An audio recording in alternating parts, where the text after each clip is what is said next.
firstly, everybody's made me really welcome and opened the doors to everything. So for me, it's been a great learning day, and to be able to see the interaction between the coaches and the players, access to the meetings, an insight into the review of last weekend's game and the thought process moving forward. So yes, it's been I'm really grateful for everybody here. I know you've got a little bit of a relationship with rugby. Can you tell us about that? Playing or Yeah. well, I did play at school until I was about 12-13 and a little bit of district, but I was always in those kicking positions, fly half or full back, and once everybody got a bit bigger, I got out of the way of it pretty quickly. But no, I've always loved rugby. My dad was a big rugby man, and I used to watch it. He was part of a junior club in Hertfordshire, and so I grew up a lot kicking the ball over posts rather than under them. It was amazing just to pick his brains, to have him in the building. Firstly, I think he wanted to come and see what we're doing here, which is amazing.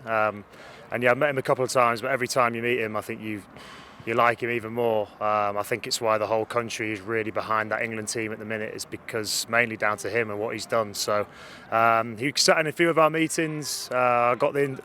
I got the opportunity to interview him, so it was pretty surreal but amazing moment that he spoke to the boys and really open and honestly about his life as a player, as a coach, and now obviously as England manager, and the pressures of trying to win a World Cup and bring it home. So that was amazing to have him in the building.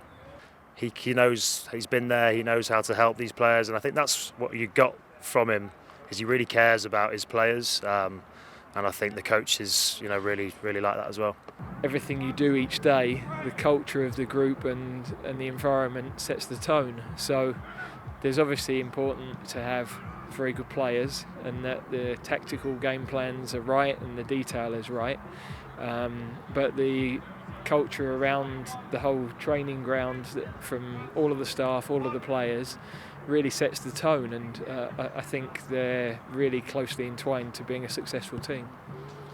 We're in the middle of a two-leg tie in Europe now, which is a relatively new thing for rugby. Given that we're down on the scoreboard, how would you maybe approach that? What would you be saying to a team that was behind going into a second leg at home? Well, the first thing is that I think everybody here seems pretty clear on why the first leg went as it did. So that honest review is important. There's clear belief that they can turn that around as well, and a clear understanding of how they need to go about that happening. So I think the fascinating thing is that you've got a week to live with the last result and making sure that you emotionally move on from that, and that everybody's clear that this game will have ebbs and flows, and the 14 points might be more at one point, and the aim is for it to be less. And I think the discussions that have happened, that I've seen today, have set the week up really well. There's a comfort in being at home. You won't win games just because you're at home, because you've got to play well and you've got to put everything in place. But home does help. There's a familiarity with the build-up to games. There's the feel of your own support. There's the negativity that the away team feel because of the reverse of those things. And it can be a huge advantage if the crowd are really behind the team and urging them forward. You get an extra discretionary effort that really drives the result. Yeah, it's amazing to learn from people like Gareth. We had Owen Eastwood in with him as well today.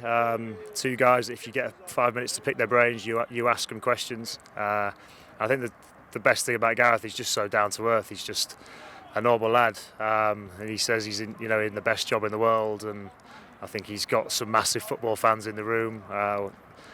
We love singing his song. We sung his song to him today, which was quite cool. And yeah, to get the opportunity to pick the brains of people like that who are operating at the very, very top, you've got to take that opportunity. So yeah, it was a massive honour for us to have him in today.